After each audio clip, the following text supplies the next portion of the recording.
E o Palmeiras se reapresentou nesta terça-feira e iniciou aí a preparação visando a partida de quinta, que será contra o Bolívar no Allianz Parque. Na matéria você vê aí, ó, Palmeiras treina após vitória em Clássico e Fux projeta duelo contra o Bolívar. Então o Palmeiras, que tinha folgado na segunda-feira, após a vitória sobre o São Paulo no Choque Rei, se reapresentou nesta terça e já está aí em preparação para o próximo duelo, que será pela Libertadores da América. Vamos trazer o Souza, o Veloso e o Neto falando sobre o Palmeiras, também um debate também com o Massini, o Tirone, o Arnaldo. Mas antes, quero convidar você que ainda não é inscrito no nosso canal, se inscreva, ativa o sininho das notificações para você não perder nada. Tudo do Palmeiras, tudo do Verdão você encontra aqui no nosso canal Futebol Total Oficial. Vamos aí para o debate e logo depois eu trago notícias atualizadas do Palmeiras. Então, né? Então tá, então eu errei. Quer botar de novo para eu fazer de novo? Eu faço de novo. Se quiser, eu faço de novo então. Mas tudo bem então, tá tudo certo. Dá para entender que o Palmeiras, que não precisa da Vila Sônia, não precisa tocar boleto, não precisa... Não precisa mesmo, lá não precisa mesmo. Não, plano de saúde, não precisa de nada. O que os outros times têm que fazer com o Palmeiras? Que o Palmeiras joga agora, certo? Quinta-feira. É difícil fazer alguma coisa, né? Contra um time tão redondinho, tão organizado como o Palmeiras, né? É tentar copiá-lo. Agora, para copiar é difícil, porque precisa pagar primeiro as dívidas, se organizar financeiramente. Quais times precisam fazer isso? Corinthians, São Paulo, Santos, Vasco, Internacional, Fluminense, Atlético, todo mundo, irmão. O próprio Cruzeiro, que teve que se fazer SAF. É muito clube. Hoje o clube a ser copiado se chama Palmeiras. Não tem como. Por isso que agora, se eu falar aqui que é só colocar o campo sintético e ganhar jogo, não é. Você fala sempre isso. O seu time só reclama disso. Toda vez que joga o Palmeiras, vocês não se preocupam com o time adversário. Quando vocês ganham, vocês não falam. Ninguém fala, nem o senhor fala. Como comentarista falando agora. Quando ganha é difícil falar, né? O que é difícil? Sempre quando perde, aí existe sempre uma reclamação. Não teve reclamação nesse jogo agora, a gente só reclama quando tem um pênalti que não foi. A gente que isso? São Paulo, você falou do meu time. Isso. Entendeu?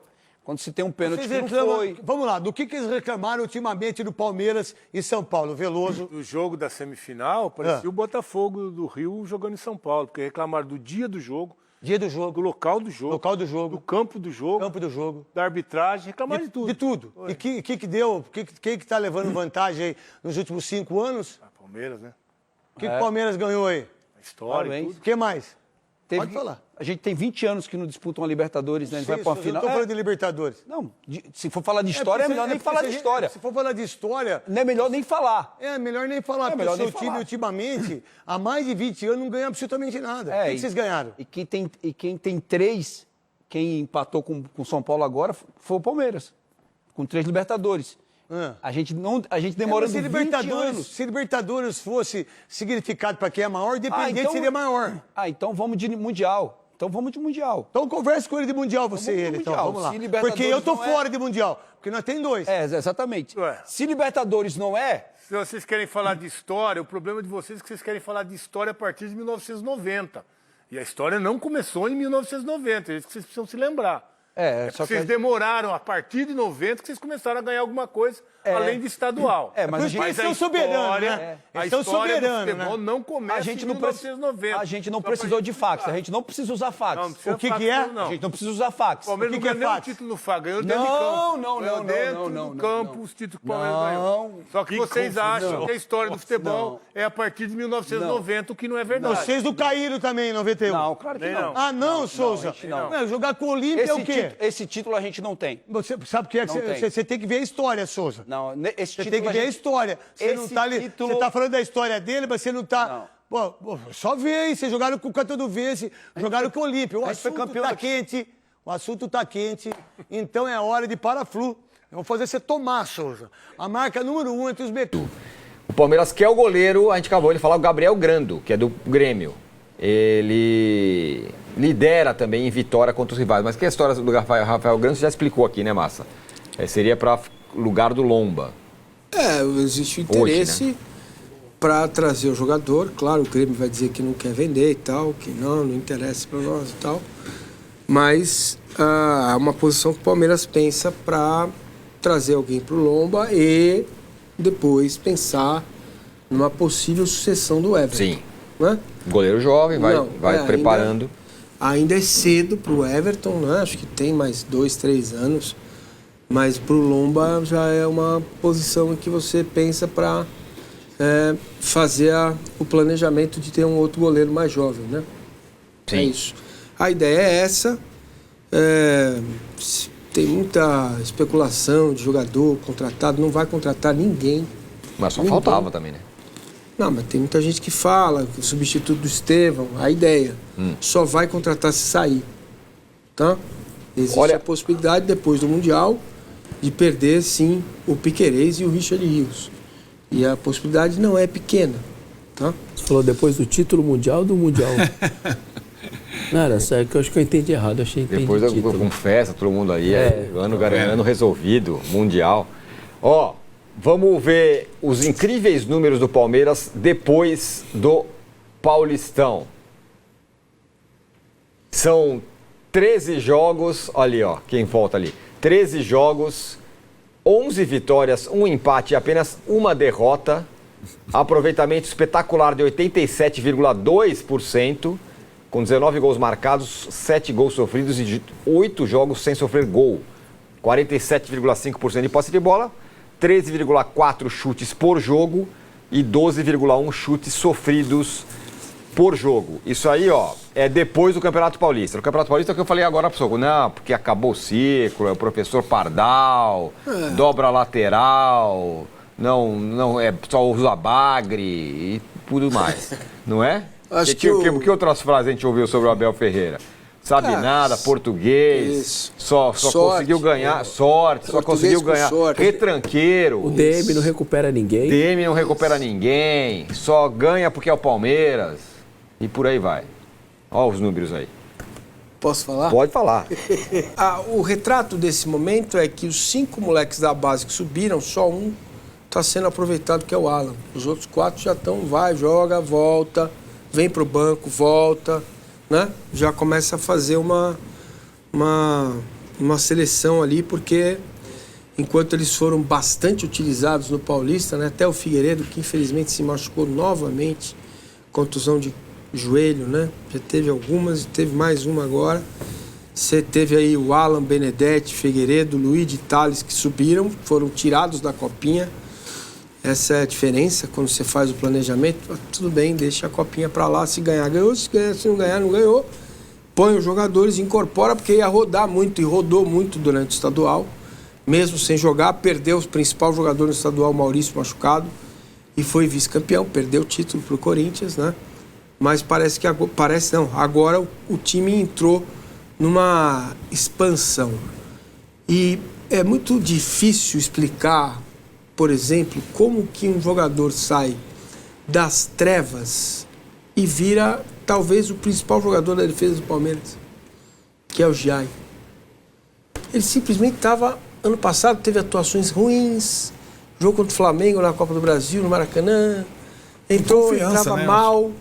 Então, ter confiança. Então, Arnaldo, mas é assim, é de uma hora para outra. Sim. Mas é que, gente... Ele não tinha lateral direito para pôr em campo, agora os dois voltaram, o Rocha e o Mike. Colocou e o cara foi. Hoje não se discute. Mas é porque a gente só vê os caras como jogadores de futebol. Existe um ser humano por trás. É um menino de 20 anos, 21 que sai do seu país, que vem pro Brasil para se adaptar com tudo, com várias coisas diferentes de cultura. Só que a gente só olha pro jogador. E às vezes o cara tá com problema em casa, às vezes a namorada não veio lá da Argentina, às vezes... É duro, cara. Às vezes o cara tá passando por um problema, a gente... Ele recuperou já, ele recuperou o Aníbal, que entra bem. O Martínez tem jogado bem. Cara, o time tá indo muito bem. Agora, tem uma coisa que irrita muitos colegas meus, que é a questão do jogar bem e jogar mal, né? O Palmeiras joga mal e ganha. O Palmeiras jogou mal. Não achei que jogou mal, não. Contra o Palmeiras, contra o São Paulo. Jogou bem. É que o São Paulo jogou bem também. Eu também achei que não. Defensivamente, muito melhor, então, inclusive. Né? Então, é isso que incomoda um pouco quem está de fora. Agora, o palmeirense tá feliz da vida e entendendo que Paulinho e Vitor Roque podem ser realmente uma grande dupla para o futebol brasileiro. Porque o Paulinho está crescendo pouco a pouco, está entrando, está procurando espaço em campo, né? E ele está bastante integrado ao modelo do Abel. Existe uma composição de elenco, todo mundo quis jogar pelo Vitor Roque. No intervalo do jogo no Paraguai, todo mundo abraçou o Vitor Roque. Os jogadores abraçaram o Vitor Roque. A torcida ficou lá na Arena Barueri quase uma hora depois do jogo, né? Depois daquela comemoração dos jogadores ali com a torcida. Então, pelo que eu vi lá no Paraguai, ouvi também da unidade do grupo, o Todos Somos Um está sendo construído novamente. São Paulo está correndo um risco enorme com Alan Franco. Zagueiro argentino de 28 anos de idade e melhor defensor do tricolor desde a temporada passada. O contrato do Alan Franco com o São Paulo se encerra em 31 de dezembro. E 3 propostas feitas pelo São Paulo para a extensão do vínculo já foram recusadas. É nesse cenário que começam a surgir interessados. Durante o final de semana, surge a notícia de que o Palmeiras já entrou em contato com o Alan Franco. Ninguém no Palmeiras confirma nem desmente. Embora o próprio São Paulo, por meio de um diretor com quem conversei antes de vir para o programa, disse que desconfia dessa possibilidade, até por causa da dificuldade que o tricolor tem encontrado em estender o vínculo do zagueiro argentino. Posso acrescentar também que o Cruzeiro é outro clube que monitora esse atleta. E aí que vem o detalhe. Você não pode deixar que os seus principais jogadores entrem no último ano de contrato sem a extensão do vínculo. Senão você passa a correr um enorme risco de perder esse jogador de graça. Isso porque, a partir de 1º de julho, o Alan Franco vai poder assinar um pré-contrato para defender qualquer outro clube do Brasil ou do exterior, sem garantir qualquer centavo ao tricolor. Aí você passa mais 6 meses e sabe que vai sair gratuitamente. Para você... Então tá aí, pessoal, foi o vídeo onde os comentaristas debateram sobre o Palmeiras que está no mercado da bola buscando mais reforços aí para essa temporada de 2025, que vai ser uma temporada muito longa. Deixa eu trazer aqui uma notícia importante aí do Verdão, né, que é a volta do Mikael. Olha aí, ó, Mikael inicia a transição em reapresentação do Palmeiras após a vitória no Choque Rei. Então, notícia boa aí para a torcida. O Mikael iniciou aí a transição para voltar a jogar. Ele que, inclusive, quando o Murilo não estava presente, ele vinha jogando como titular e vinha jogando bem. Aí se lesionou e agora já está em transição aí para voltar com as atividades no CT. Essas são as últimas notícias do Verdão. Gostou do vídeo? Deixa o like, se inscreva no canal, ativa o sininho das notificações. Forte abraço a todos e até o nosso próximo vídeo aqui no nosso canal Futebol Total Oficial.